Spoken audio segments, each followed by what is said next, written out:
Yang saya hormati Pak Iwan Sahril, Dirjen GTK Kemendikbudristek. Yang saya hormati Pak Agus Fatoni, Dirjen Bina Keuangan Daerah Kemendagri. Yang saya hormati Pak Astera Primanto Bakti, Dirjen Perimbangan Keuangan Kementerian Keuangan.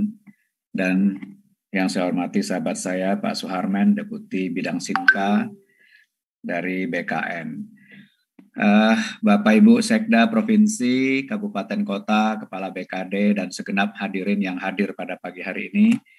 Terima kasih atas kedatangannya. Assalamualaikum warahmatullahi wabarakatuh. Salam sehat selalu, salam sejahtera. Om Swastiastu, Namo Buddhaya, salam kebajikan. Kita tahu bahwa pemerintah serius sekali melakukan reformasi birokrasi, pengembangan SDM, dan karena itu salah satu pilar utama pengembangan SDM yakni tenaga pengajar, guru, tentu saja menjadi perhatian kita bersama. Dan pada kesempatan ini kawan-kawan akan memberikan sosialisasi Permenpan 20 2022 terkait dengan rencana rekrutmen khususnya tenaga pengajar guru yang barangkali akan ada perubahan yang cukup signifikan dari apa yang pernah kita lakukan sebelumnya. Saya izin minjem slide-nya Pak Aba sedikit sebelum nanti dilanjutkan detailnya oleh Pak Aba. Pertama, saya ingin sampaikan sekali lagi kepada teman-teman postur dari ASN kita. Jadi memang kalau kita bicara data per 31 Desember 2021 misalnya, 38% ASN kita ini melakukan pekerjaan-pekerjaan pelaksana yang relatif rutin, repetitif ya. Dan ini tentu saja akan berpotensi untuk kalau kita bicara digitalisasi SPBE, pekerjaan-pekerjaan ini mungkin akan terjadi shifting ke depannya. Nah, ini perhatian kita yang pertama.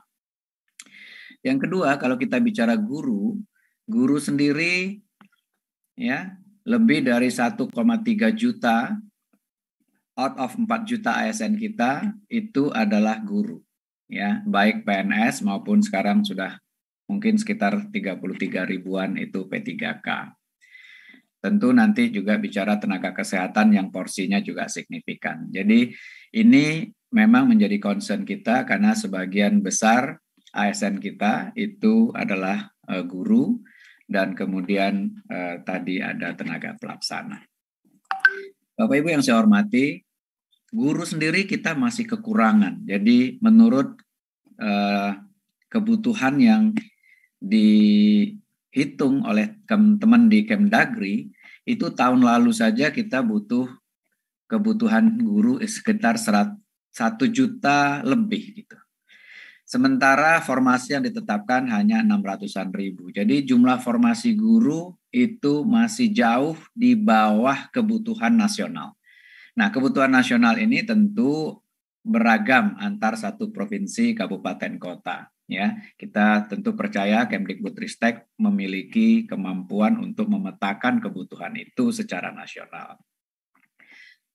Mekanisme rekrutmen yang kita lakukan tahun sebelumnya itu diawali oleh pengusulan kebutuhan oleh masing-masing kementerian, lembaga, dan daerah. Nah, khusus guru tentu diusulkan oleh Pemda.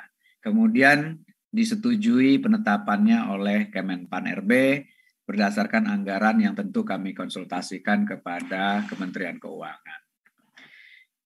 Nah, proses seleksi yang kita lakukan dengan cara yang sudah dibantu oleh komputer selama ini, ternyata memiliki beberapa ruang yang bisa kita perbaiki. Jadi misalnya tadi walaupun kita sudah menetapkan standar passing grade yang berbeda misalnya, tetapi ternyata kebutuhan itu tetap belum bisa dipenuhi. Dan bahkan yang paling fundamental adalah kebutuhan guru kita, formasi di daerah-daerah 3T itu bahkan tidak ada pelamarnya. Jadi kita butuh guru tapi yang ngelamar nggak ada. Nah, kemudian kita masih punya PR juga menyelesaikan permasalahan-permasalahan terkait dengan tenaga honorer yang saat ini mungkin gaji yang mereka terima itu jauh dari standar yang kita harapkan. Dan walaupun sudah diberikan kesempatan dengan menurunkan passing grade misalnya, tetapi khawatirnya passing grade diturunkan yang lulus juga bukan tenaga honorer atau bukan tenaga-tenaga yang selama ini sudah bekerja di sana.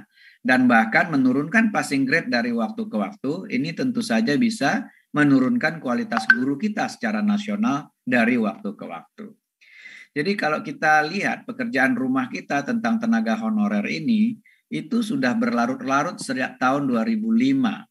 Bahkan sudah pernah diangkat lebih dari 860.000 tenaga honorer tanpa tes waktu itu untuk menjadi PNS.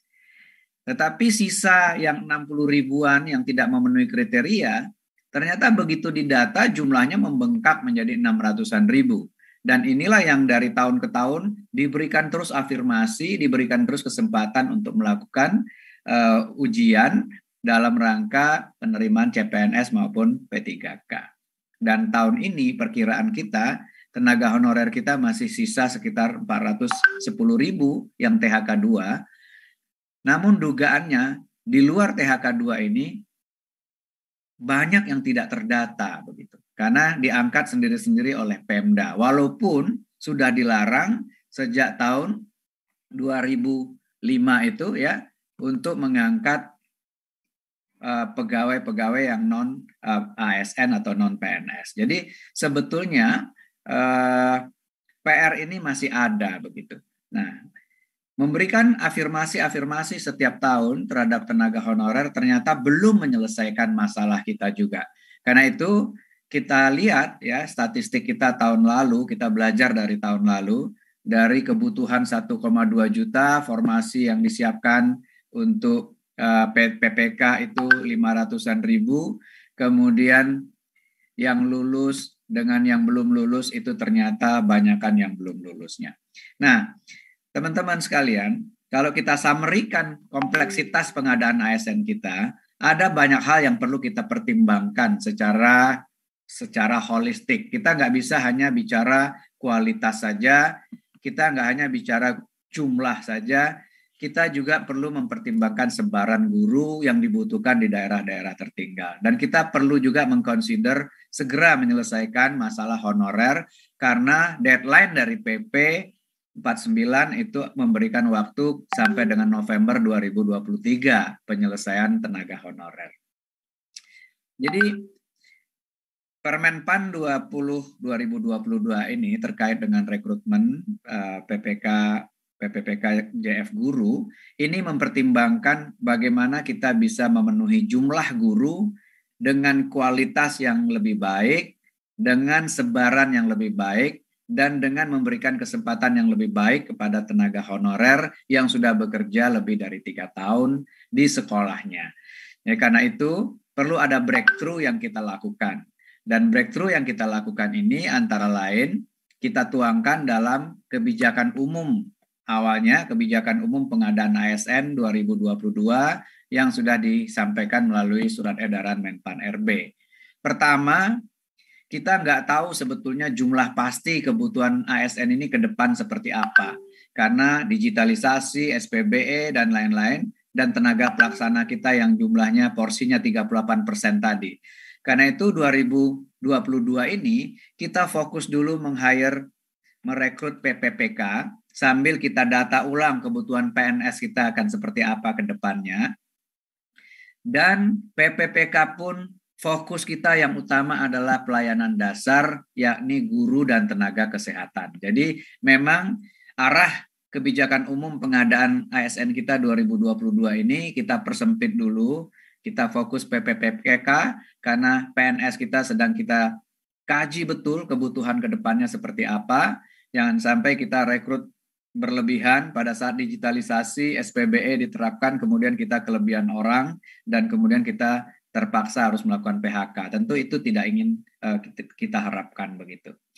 Nah, kemudian kebijakan juga harus lebih berpihak kepada untuk diselesaikan. Jadi ini fokus kita dan karena itu kita ingin kawan-kawan Pemda berani mengusulkan formasi khususnya guru dan tenaga kesehatan, sesuai dengan kebutuhan yang direkomendasikan oleh Kemendikbudristek dan nanti oleh Kemenkes untuk tenaga kesehatannya, dan kami tentu juga ingin memastikan dukungan dari Kementerian Keuangan terkait dengan anggarannya. Jadi anggaran nanti kita yang akan usulkan, kita akan perjuangkan, tapi kawan-kawan fokus dulu ke pemenuhan kebutuhannya. Karena guru adalah pelayanan dasar dan kita masih butuh untuk meningkatkan SDM kita menuju Indonesia maju seperti yang dicita-citakan. Nah, karena itu mekanisme baru rekrutmen PPPK guru tahun ini, formasi tetap diusulkan oleh Pemda, tetapi berdasarkan rekomendasi dari Kemendikbudristek, karena helikopter view-nya ada di Kemdikbud, nanti Pak Iwan akan cerita kebutuhannya seperti apa. Kemudian berdasarkan itu, kami akan berkonsultasi dengan Kementerian Keuangan untuk menetapkan kebutuhannya. Dan begitu kebutuhannya ditetapkan, kita akan melakukan seleksi tidak seperti kemarin, tetapi berdasarkan prioritas.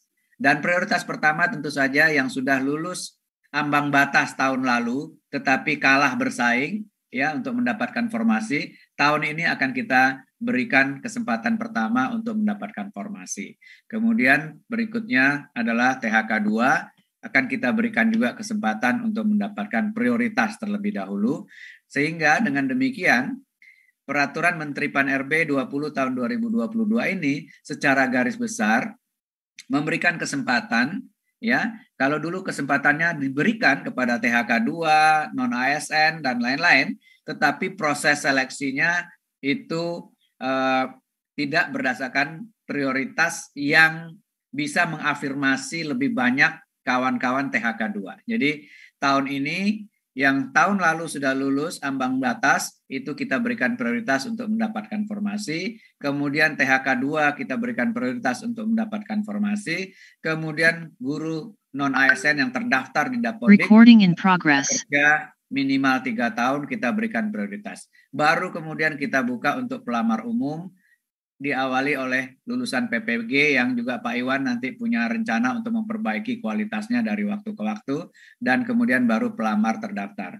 Nah, saya kira ini arahnya. Pertama, kita ingin bukan hanya memenuhi kuantitas yang memang shortage saat ini, kita ingin kualitasnya juga tidak secara nasional turun karena passing grade-nya kita turunkan secara nasional, tetapi kita coba memilah-milah yang prioritas untuk diangkat karena memang sudah bekerja, sudah lulus passing grade dan lain-lain, ini kita berikan afirmasi untuk mendapatkan formasi terlebih dahulu. Dan kemudian untuk pelamar umum, ya passing grade-nya nggak usah diturunin, ya kalau perlu kita naikin agar kualitas guru kita bisa lebih baik.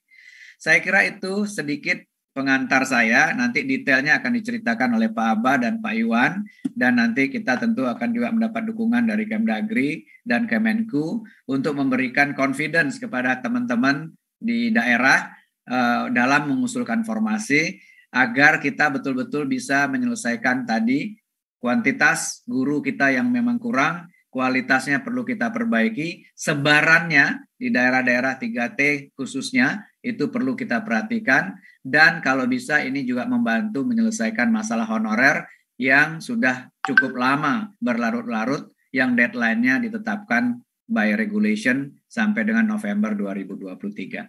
Saya kira itu sebagai pengantar saya. Terima kasih. Mohon maaf jika ada yang keliru dan jika ada hal-hal yang kurang pada tempatnya. Selamat berdiskusi. Mudah-mudahan nanti Pak Aba juga akan menyiapkan helpdesk sehingga kawan-kawan bisa bertanya setiap saat terkait dengan masalah-masalah rekrutmen 2022 ini. Terima kasih, saya kembalikan. Billahi taufik wa hidayah. Wassalamualaikum warahmatullahi wabarakatuh.